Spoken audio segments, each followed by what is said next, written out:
안녕하세요. 에픽게임즈 코리아 박성재입니다.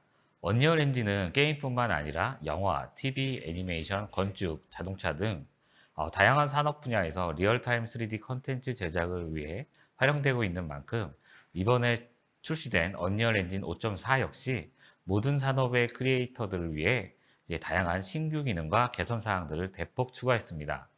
특히 에픽게임즈가 포트나이트 챕터 5, 레고 포트나이트, 로켓 레이싱 등을 제작하고 출시하기 위해 내부적으로 사용한 툴 세트도 함께 선보입니다. 이번 5.4는 리깅과 애니메이션 제작, 렌더링 등 퍼포먼스와 비주얼 퀄리티를 위한 기능이 대폭 향상되었고, 클라우드 DDC, 젠스토리지, 멀티 프로세스 쿡 등 개발자의 생산성에 많은 도움이 되는 새로운 기능들을 선보입니다. 또한 M&E 분야에서는 방송용 모션 그래픽 제작을 위한 전용 툴셋도 새롭게 제공합니다. 이처럼 언리얼 엔진 5.4에는 정말 많은 업데이트 내용이 포함되어 있어서 아트와 프로그래밍, M&E까지 총 3개의 파트로 나누어 소개해 드릴 예정입니다. 특히 아트 분야는 주요 업데이트 내용을 두 부분으로 나누어 소개해 드릴 건데요. 우선 제가 첫 번째로 애니메이션을 중심으로 아트 분야의 주요 업데이트 내용을 소개해 드리고, 김태철 님이 렌더링 및 PCG에 대한 내용을 이어서 소개해 드릴 예정입니다. 정말 기대되는 내용들이 많이 담겨 있으니 끝까지 주목해 주시기 바랍니다. 5.4에서는 특히나 애니메이션 제작과 관련된 기능들이 정말 좋아졌는데요. 스켈렉탈 에디터와 모듈형 컨트롤릭, 디포머 그래프와 모션 매칭 등 제가 약간의 시험과 함께 소개해 드리도록 하겠습니다. 우선 처음 소개해 드리는 부분은 스켈레탈 에디터입니다. 이제 언리얼 엔진만으로도 본을 추가하거나 애니메이션을 위한 스캐닝 작업을 직접 할 수 있는데요. 5.4 버전에서는 사용성이 크게 향상되었습니다. 그래서 스켈레탈 에디터를 사용하면 간단하게 본을 생성하고 적용할 수 있는데요. 예를 들어 마켓플레이스에서 다운받은 캐릭터의 그 모델링에 스캔 작업이 되어 있지 않은 상태라면 이제 외부 DCC 툴로 가져갈 필요 없이 엔진 안에서 바로 스캔 작업을 하실 수 있습니다. 또한 본을 일일이 생성할 필요 없이 기존의 언리얼 마네킹의 본을 그대로 가져와서 스캔 작업을 진행할 수도 있어서 시간과 노력을 크게 절약하실 수도 있습니다. 특히 5.4 버전에서는 스캐닝 작업이 훨씬 더 정교해졌는데요. 버텍스를 이제 엘리먼트 단위로 선택한다거나 특히 버텍스의 웨이트 값을 조절하는 기능은 제가 지금까지 사용해 본 툴 중에 가장 직관적이고 편리했습니다. 또 애니메이션을 재생하면서 실시간으로 웨이트를 조정할 수도 있어서 보다 높은 품질의 캐릭터를 제작할 수 있게 되었습니다. 만약 기존에 임포트한 캐릭터의 웨이트를 수정해야 하는 상황이라면 스켈렉탈 에디터를 적극적으로 활용해 보시는 것을 추천드립니다. 이어서 소개해드릴 기능은 모듈형 컨트롤 릭인데요.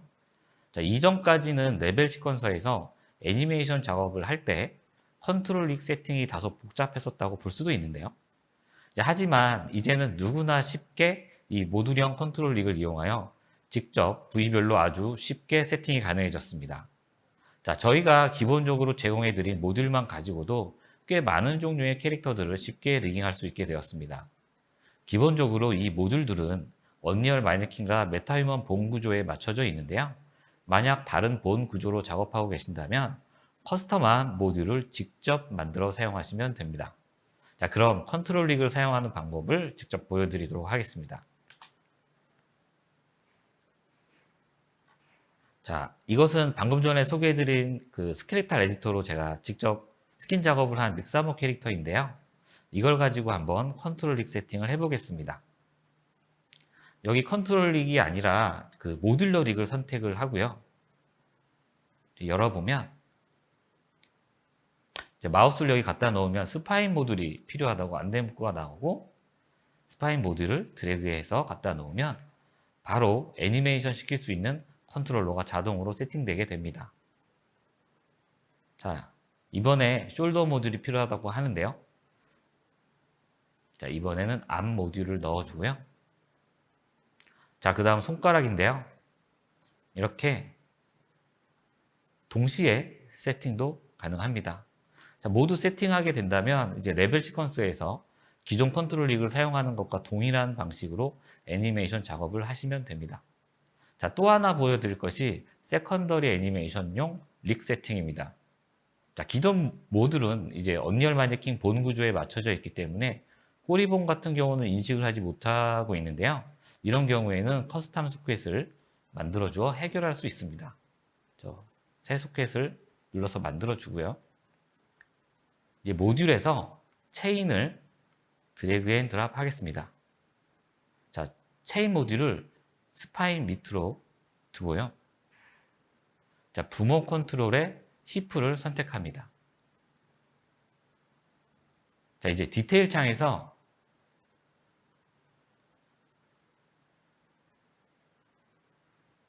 다이나믹을 켜주겠습니다. 자, 보시는 것처럼 세컨더리 본 세팅을 아주 쉽게 할 수 있습니다. 이제 꼬리 애니메이션은 키를 주지 않아도 알아서 움직이겠죠. 자, 이미 그 기존의 IK 릭과 IK 리타 기터로도 이제 충분히 이제 애니메이션 복제가 쉬웠었는데요. 5.4부터는 훨씬 더 쉬워졌습니다. 자, 그럼 이것도 에디터에서 보면서 설명드리겠습니다.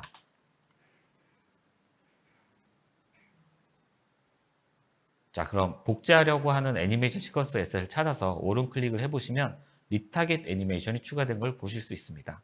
자, 복제하고 싶은 타겟 스켈렉탈 메시만 선택해 주시면 되는데요. 기존에는 리타겟팅을 하려면 IK 릭과 IK 리타겟팅을 세팅해 줘야 했었지만 5.4부터는 그 과정들이 모두 자동으로 이루어지게 됩니다. 그래서 그 애니메이션만 바로 복제하고 싶다면 여기 애니메이션 익스포트 버튼을 사용하시면 되고 추가적인 세팅을 한 후에 복제하고 싶다면 여기 왼쪽에 리타겟 에셋 익스포트를 누르시면 리타겟 에셋들이 자동으로 만들어지게 됩니다. 열어서 확인해 보면 이미 이제 모든 세팅이 설정되어 있기 때문에 바로 익스포트해서 사용하시면 되고요. 자, 보시면 믹사모 캐릭터에 루트본이 없음에도 불구하고 복제된 애니메이션에는 루트 모션까지 잘 생성된 것을 보실 수 있는데요. 여기 포스트 세팅에서 원본 애니메이션의 루트 애니메이션을 그대로 복사하거나 생성한 것을 선택할 수 있고요. 루트 생성에 대한 다양한 옵션들도 추가로 제공되고 있으니 프로젝트 상황에 맞춰 사용하시면 되겠습니다. 또 언리얼 엔진의 애니메이션 작업이 한 차원 더 업그레이드 되었습니다. 자, 새로운 기즈모가 도입되어 애니메이션 작업이 훨씬 직관적이고 편리해졌는데요. 이제 캐릭터의 포즈를 잡을 때 각각의 컨트롤을 스크린 스페이스 방향으로 자유자재로 움직일 수 있게 되었습니다. 기존 DCC 툴을 사용하시던 애니메이터 분들이라면 이 새로운 기즈모에 금세 익숙해지실 수 있을 거라고 생각이 됩니다. 그뿐만 아니라 애니메이팅 시 월드 축, 로컬 축은 물론이고 부모의 축 기준으로 움직일 수 있는 기능이 추가되었는데요. 이 새로운 페어런트 축 기능으로 애니메이터들이 직관적인 방식으로 계층 구조를 가진 그 오브젝트의 애니메이션을 보다 효율적으로 제작할 수 있게 되었습니다. 또 애님 디테일 창 역시 개선되었습니다. 각 채널을 개별적으로 선택하거나 원하는 채널을 한꺼번에 이제 볼 수도 있게 되었는데요. 작업 효율성이 크게 향상될 것으로 기대됩니다. 자, 더불어 시퀀서의 가독성과 사용성도 크게 개선되었습니다. 이제는 오른 버튼으로 메뉴를 선택할 필요 없이 필요한 기능들을 바로 눈에 띄게 배치하여 손쉽게 사용할 수 있게 되었습니다. 자, 이처럼 언리얼 엔진은 애니메이터들의 작업 환경을 꾸준히 개선하고 있다는 점을 알아주셨으면 좋겠습니다. 자, 이 기능 역시 애니메이터 분들에게는 희소식이 될 것 같은데요. 기존 애니메이션 시퀀서를 수정하기 위해서는 컨트롤 릭으로 한번 베이크 시킨 후 작업해야 했었습니다. 자, 하지만 이제는 레이어드 컨트롤 릭 기능이 추가되어 기존 애니메이션 시퀀서는 그대로 두고 바로 수정할 수 있게 되어 훨씬 더 애니메이션 작업이 수월해지게 되었습니다. 특히 페이셜 애니메이션 수정 작업 시 역시 편해졌다고 볼 수 있습니다. 자, 그럼 에디터에서 바로 이 기능을 살펴보겠습니다. 자, 제가 미리 작업해 놓은 레벨 시퀀서를 열어보겠습니다. 제가 여기에 미리 애니메이션 하나를 추가해 놓았는데요. 레이어드 컨트롤 릭을 사용하기 위해서는 여기 그 레이어드만 이렇게 체크하고 컨트롤 릭을 추가하기만 하면 됩니다. 자, 보시는 것처럼 컨트롤 릭으로 베이크하지 않아도 바로 수정할 수 있게 되는데요. 그럼 제가 한번 팔 동작을 수정해 보겠습니다. 자, 이쯤에서 미리 키를 잡아주고요. 팔이 가장 올라갔을 때를 찾아서 조금 이렇게 내린 다음 또 키를 주고요. 자, 보시면 이제 팔이 이제 안 올라가는데요. 저기 좀 팔이 좀 돌아갔는데요. 이럴 때는 단축키 컨트롤 I를 누르시면 여기 우측의 옵셋들이 초기화되면서 원래 애니메이션 포즈로 만들어주게 됩니다. 자, 그래서 이런 식으로 레이어드 컨트롤 릭을 사용하시면 애니메이션 수정하는 과정을 대폭 간소화시켜 주게 됩니다. 자, 그 다음 알려드릴 것이 이 레이어드 컨트롤 릭은 여러 개 겹쳐서 사용이 가능합니다. 컨텐츠 샘플 프로젝트를 받으시면 들어있는 그라운드 얼라이언먼트라는 컨트롤 릭인데요. 캐릭터의 발 위치를 지면에 맞춰주는 노드가 세팅되어 있습니다. 애니블프 세팅 없이도 간단히 레이어드 컨트롤 릭을 추가하는 것만으로도 잘 작동이 되는데요. 또 이런 컨트롤 릭들을 직접 만들어 사용하신다면 애니메이션 작업을 훨씬 더 효율적으로 하실 수 있을 거라 봅니다. 자, 디포머 그래프를 더 손쉽게 사용할 수 있게 되었습니다. 이번 5.4에서는 바로 사용하실 수 있는 밴드나 트위스트, 레티스 같은 아주 유용한 기본적인 디포머 함수 라이브러리가 포함되어 있습니다. 그리고 자신이 만든 디포머 그래프를 함수화하여 쉽게 재활용할 수 있게 되었는데요.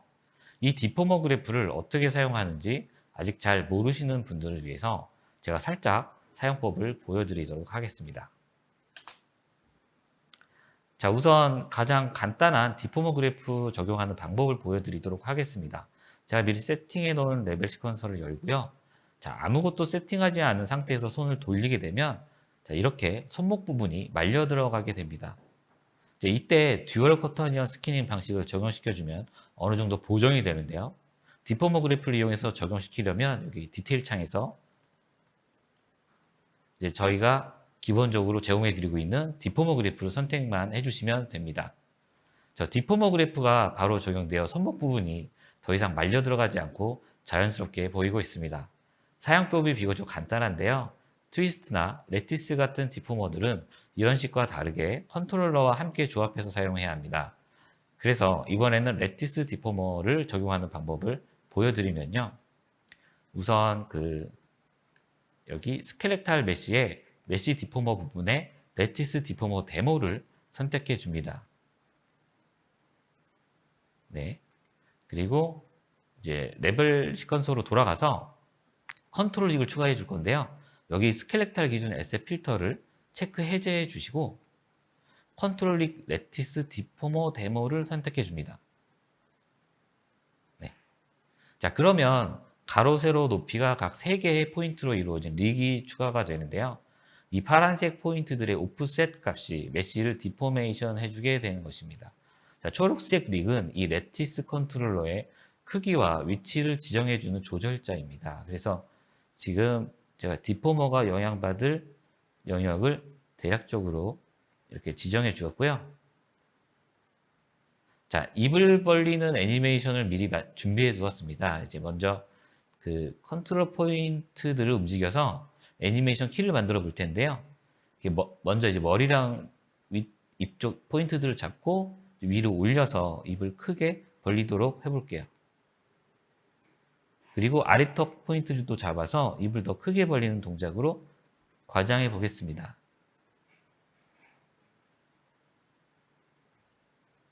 네, 그리고 입꼬리 부분도 조금 수정해서 이제 모양이 더 자연스러워지게 하도록 하겠습니다. 이제 애니메이션을 재생해 보면 자, 왼쪽 드래곤과 비교해 보시면 훨씬 더 생동감 있고 역동적인 모습이 되었습니다. 자, 이렇게 직접 컨트롤하고 수정할 수 있어서 매우 편리해졌는데요. 참고로 이 레티스를 헤드 컨트롤러에 여기 컨스트레인트를 이용하여 페어런트 시키면 얼굴에 쉽게 따라가게 만들 수도 있습니다. 자, 그 다음 모션 매칭은 5.4 버전부터 정식으로 제공되는 기능입니다. 이미 작년 겨울부터 포트나이트에서 모션 매칭이 사용되고 있었는데요. 철저한 테스트를 거쳐 100명의 플레이어와 NPC 캐릭터가 모든 플랫폼에서 원활하게 실행되고 검증이 된 기능입니다. 자, 그래서 기존에는 복잡한 스테이트 머신을 사용하여 애니메이션을 재생했지만 모션 매칭은 캐릭터의 속도, 방향, 발 위치 등의 움직임 정보를 기반으로 데이터베이스에서 가장 유사한 애니메이션을 선택하여 재생합니다. 자, 물론 기존의 댄스 카드를 사용하는 것도 가능하지만 모든 동작을 하나의 애니메이션에 담아야 하기 때문에 용량이 클 수밖에 없고 이는 메모리 용량을 많이 차지할 수 있습니다. 그래서 저희가 지향하는 방식은 용량이 큰 댄스 카드 대신 잘 만들어진 개별 동작들을 자연스럽게 이어붙이는 것입니다. 또한 모션 워핑과 함께 사용하면 더 적은 수의 애니메이션으로도 부족한 부분을 채워줄 수 있습니다. 특히 저사양 플랫폼에서는 애니메이션 개수를 크게 줄일 수도 있기 때문에 최적화 면에서도 도움이 된다고 볼 수 있습니다. 자, 모션 매칭에 사용되고 있는 애니메이션들이 어떤 식으로 구성되어 있는지 궁금해 하실 텐데요. 제가 바로 이어서 이제 시연 때 살짝 보여드리긴 할 거지만, 저희가 올해 안에 약 한 500여 개의 모션 매칭에 사용된 애니메이션 데이터를 모두 공개할 예정입니다. 이 애니메이션들을 베이스로 삼아 작업하시면 좀 더 수월할 것으로 생각하고요. 그럼 이제 이 에디터 화면을 보면서 이제 모션 매칭이 어떤 식으로 작동하는지 살짝만 보여드리도록 하겠습니다. 자, 우선 제가 최소한으로 세팅해 놓은 거고요. 그래서인지 살짝 좀 어색한 부분이 있긴 하지만 제가 간단히 세팅한 것 비해서는 너무 잘 작동하고 있는 것 같습니다. 그럼 여기서 이제 사용한 이제 데이터베이스를 한번 보면요. 자, 보시는 것처럼 이제 각 동작들에 대한 궤적들이 보이는데요. 그럼 제가 한번 이제 여기에 이제 모션들을 다 지우고 다시 조금씩 넣어 보도록 하겠습니다. 우선 아이들만 넣어 보면요. 지금 보시는 것처럼 재생할 애니메이션이 아이들밖에 없어서 이렇게 나오는데요. 이번에는 워크루프라는 애니메이션을 넣어 보겠습니다. 자, 어떤가요? 이 정도의 애니메이션만으로도 충분히 잘 걷는 걸 보실 수 있습니다. 자, 여기서 살짝 아쉬운데 걷기 시작과 정지 애니도 추가해 보겠습니다. 자, 어떠신가요? 훨씬 더 자연스러워졌습니다. 이제 캐릭터가 정지할 때 애니메이션이 재생되는 걸 볼 수 있습니다. 자, 그럼 캐릭터의 속도를 올려보면 보시는 것처럼 데이터베이스에 달리기에 해당하는 애니메이션이 없기 때문에 가장 근사치인 걷기 애니메이션이 나오고 있는데요. 달리기와 연관된 모듈을 이제 모두 넣어보면 이제 걷다가 뛰는 애니메이션이 모두 잘 재생되고 있습니다. 자, 참고로 이 모션 매칭 시스템을 사용할 때는 애니메이션 샘플의 수와 품질, 그리고 가중치 조정이 중요합니다. 특히 샘플 수에 대해 말씀드리면 샘플이 많을수록 모션 매칭 노드에 더 정확한 데이터를 제공할 수 있지만 너무 많은 샘플은 오히려 시스템 결과를 왜곡할 수도 있습니다. 따라서 프로젝트에 적합한 수준으로 샘플 수를 최적화하는 것이 좋습니다. 자, 지금부터는 에디터 툴과 UI 관련 기능을 소개해 드리겠습니다. 자, 텍스처 그래프는 아티스트들에게 이제 외부 이미지 편집 패키지 없이 언리얼 엔진 내부에서 직접 텍스처 에셋을 만들거나 편집할 수 있는 인터페이스를 제공합니다. 자, 기존 머터리얼 에디터처럼 노드 방식으로 되어 있어서 사용하시는 데는 크게 어려움이 없을 거라고 생각됩니다. 자, 이것도 잠깐 보여드리면요. 자, 텍스처 그래프는 저 컨텐츠 브라우저에서 오른 버튼에서 텍스처 안에 있는 텍스처 그래프로 생성하시면 되고요. 자, 열어보면 자, 이쪽에 텍스처 생성을 위한 노드들이 준비되어 있습니다. 자, 기본적으로 이제 생성할 쉐입이나 패턴들이 준비가 되어 있고요. 또 당연히 텍스처를 불러오는 것도 있고 기존에 만들어 주신 매터리얼을 그대로 불러와 텍스처로 변환시킬 수도 있습니다. 네, 또한 머터리얼 함수도 직접 불러와 연동시킬 수도 있고요. 또 자신과 같은 텍스처 그래프 타입도 연동이 가능합니다. 제가 RGB 채널을 서로 바꿔서 출력해주는 샘플 하나를 만들어 보았는데요. 우선 에디터 유틸리티 위젯에서 이렇게 텍스처 그래프를 설정해 두었고요. 그 다음 텍스처 그래프는 보시는 것처럼 간단하게 채널을 서로 바꿔서 저장하도록만 세팅해 두었습니다. 이제 에디터 유틸리티 위젯을 실행해 보겠습니다.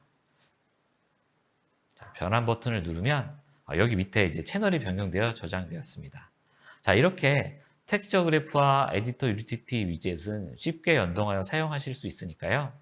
TA분들은 한번 사용해 보시기 바랍니다. 자, 인터체인지 프레임워크는 사용자가 임포트와 리임포트 워크플로우를 손쉽게 생성하거나 확장할 수 있게 해줍니다. 또한 추후에 익스포트 워크플로우도 지원할 예정이라서 인터체인지에 대한 활용도가 더 높아질 것 같은데요. 인터체인지는 임포트 세팅의 편집과 저장을 간소화할 수 있습니다. 사용 사례에 맞는 커스텀 세팅을 생성하고 크리에이터 또는 파이프라인 관리자가 직접 커스텀 임포트 동작을 사용하여 임포트 프로세스를 확장할 수도 있습니다. 참고로 FBX 임포트는 현재 비활성화되어 있는데요. 콘솔 커맨드나 INI를 수정하시면 바로 사용하실 수 있게 됩니다. 자, 그럼 이상으로 아트 파트 1 부분을 마치고요.